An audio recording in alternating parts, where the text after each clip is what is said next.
최근에 조중동과 TV조선에서 윤석열 대통령에 대한 악의적인 보도가 도를 넘고 있습니다. 특히 조선은 대통령에 대한 비판의 강도가 한결의 수준을 훨씬 뛰어넘고 있습니다. 한쪽은 칭송하고 한쪽은 비판한다는 것은 그것이 바로 이간질입니다. 최근 TV조선은 김경률, 진중권, 정옥임 등 반윤 세력을 앞세워서 대통령을 지독하게 비판하고 있고, 조선일보 논설위원들도 역시 번갈아 가면서 대통령에 대한 극도로 비판적인 칼럼을 쏟아내고 있습니다. 진중권은 대통령이 한동훈 책임론 분위기를 띄워놓고 오찬을 제의했다고 거짓 선동을 하고 있고, 정옥임은 한동훈은 대통령과 대립 구도를 형성하는 한이 있더라도 생존을 위해서 당대표에 나서야 한다고 주장하고 있습니다. 이것은 임기 3년이나 남은 선출된 대통령의 권위에 대한 도전입니다. 권력의 본질을 이해하지 못하는 공허한 메아리가 될 것입니다. 시청자 여러분 반갑습니다. 소중한 시간을 함께해서 더욱 감사드립니다. 구독과 좋아요, 알림 설정은 저에게 큰 힘이 되고 있습니다. 4월 28일 일요일입니다. 현재 윤석열 대통령은 여러 가지 도전에 직면하고 있습니다. 지금은 대통령을 적극 지원할 때입니다. 이런 상황에서 대통령과 대립각을 세운다는 것은 선을 넘는 배신 행위입니다. 이것에 대해서 국민들은 용납하기 어려울 것입니다. 과연 이들이 윤석열 대통령을 비판하고 한동훈 장관을 칭찬을 하는 것은 지금 상황에서 한동훈의 정치 인생에 전혀 도움이 되지 않을 것입니다. 이번 총선의 참패로 인해서 가장 큰 손실을 입은 사람은 바로 윤석열 대통령입니다. 한동훈은 중요한 우파의 대권 후보입니다. 보수 우파의 전폭적인 지지가 필수임을 그는 깨달아야 할 것입니다. 이간질을 통해서 이룰 수 있는 것은 아무것도 없습니다. 한편 이번 총선 기간 동안에 한동훈을 따라다녔던 우파 유튜버들은 슈퍼챗과 후원 등을 통해서 수억대 수익을 올렸습니다. 우파 진영에서 이런 상업주의가 일어난다는 것은 바람직하고 좋은 현상으로 볼 수 있습니다. 그러나 조중동과 같은 대형 언론사들이 이념을 내팽개치고 한동훈의 팬덤 현상에 편승해서 돈벌이 수단으로 활용하고 있다는 것은 천민 자본주의적 발상으로 비판의 대상이 되어야 할 것입니다. 동시대 역사를 평가할 때 단지 몇십 년 동안 살아온 개인의 경험만을 기반으로 해서 판단한다는 것은 매우 위험할 수 있습니다. 적어도 수천 년의 인류 역사를 통해서 축적되어 온 이념과 사상에 기반해서 판단해야 오류가 적을 것입니다. 윤석열 정부의 첫 2년 동안은 진정한 우파 정권의 모습을 보여주었습니다. 정권 교체는 그야말로 그 자체로 윤석열의 위대한 업적으로 평가받아야 합니다. 180석의 압도적 국회 여권 권력에도 불구하고 문재인과는 전혀 180도 다른 정책을 추구해 왔습니다. 앞으로 2년 동안은 선거가 없습니다. 윤석열 대통령은 눈치 볼 필요 없이 했던 대로 쭉 가면 됩니다. 경제는 민간 부분이 정부보다 더 잘합니다. 국가 정체성만 굳건히 지켜주면 됩니다. 이미 경제는 바닥을 찍고 8개월 연속 수출이 증가하고 올 1분기 경제 성장률이 무려 1.3% 폭발적 성장세가 나왔습니다. 지금 한국 언론들이 침묵하고 있지만 대한민국에서 1.3% 성장이 나왔다는 것은 세계가 놀라고 있습니다. 문재인 정권의 정책과는 전혀 반대, 2년 동안 뿌린 윤석열의 셀주 외교, 우파 정책이 이제 삭이 터져 나오고 있습니다. 국민들은 모릅니다. 문재인 정권 시 파산 지경에서 탈출해서 바닥을 벗어나고 있습니다. 하반기쯤 국민들이 인식하게 될 것입니다.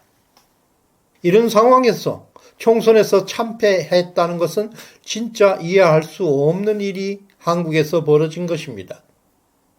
그렇다고 선거에 졌다고 해서 의기소침할 필요는 없습니다.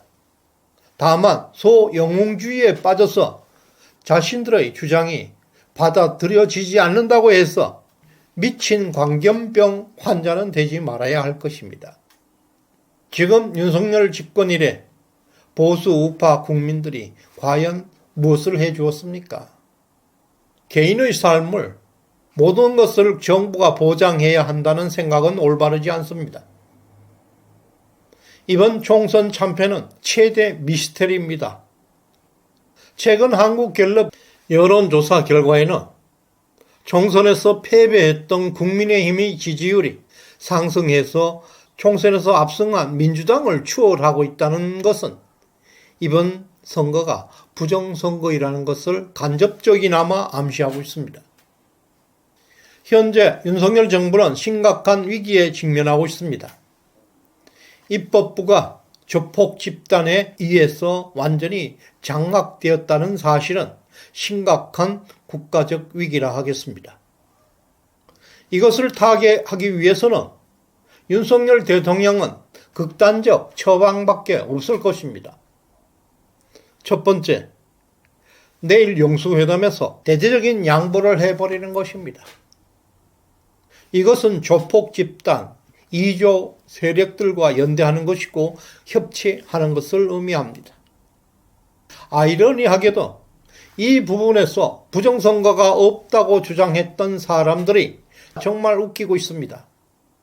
만약 4.15 총선에서의 참패가 민심의 결과라고 할 때 총선에서 참패한 윤석열 정부는 당연히 조폭 집단이든 뭐든 2조 세력들과 연대하거나 합치하는 것은 당연하게 민심을 반영하는 행위들입니다. 그럼에도 불구하고 부정선거가 없다고 주장하는 사람들조차 2조 세력, 조폭 세력과 협치하거나 연대하는 데는 반대하고 있다는 사실입니다. 총선에서 참패했는데 협치해야 하는 것은 당연하지 않겠습니까?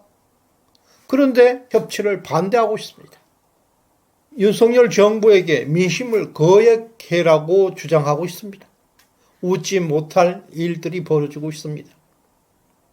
부정선거에 침묵하고 있는 조중동을 비롯해서 일부 우파 유튜버 분들은 정신 차려야 합니다.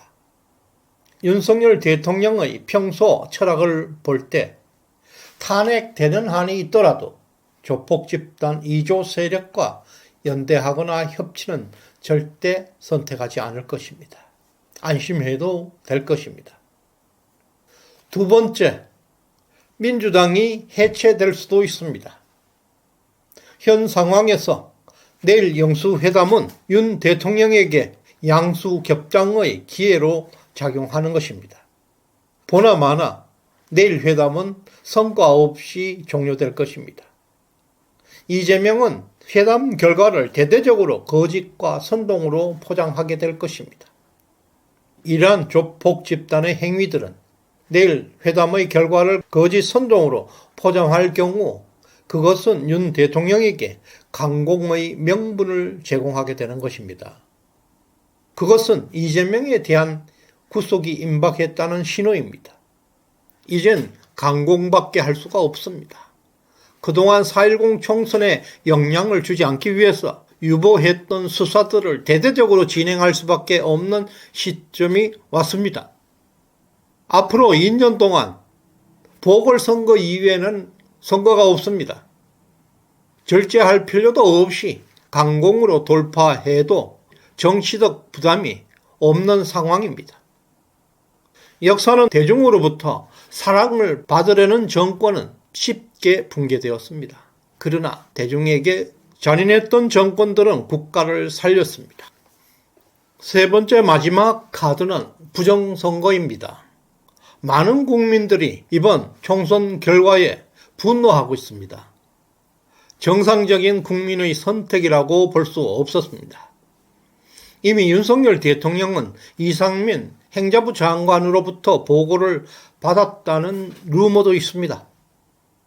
우리가 사전투표할 때 오른쪽 엄지의 지문, 우무인을 찍었던 것을 기억할 것입니다. 우무인을 찍었던 그것이 본인 인증이었습니다. 그것이 최후의 보류, 부정선거 수사를 통해서 국가를 정상화할 수 있는 근거가 될 것입니다. 그리고 총선 이후에 오히려 사법부가 강경해지고 있습니다. 192석의 입법 독재를 견제할 수 있는 또 하나의 카드가 사법부입니다. 검찰은 이재명의 최측근 김용에게 12년의 징역, 3억 8천만 원의 벌금, 7억 9천만 원의 추징금을 구형했습니다. 1심 선고가 곧 내려질 것입니다. 또한 이화영 전 경기부지사에게 법정 최고형을 때릴 것이라는 전망이 나오고 있습니다. 내일 이재명과 회담 결과와 상관없이 윤석열 대통령은 지금까지 볼 수 없었던 전혀 다른 강도 높은 권력의 행사가 나타나게 될 것입니다. 끝까지 시청해 주신 여러분께 감사의 마음을 전합니다. 고맙습니다.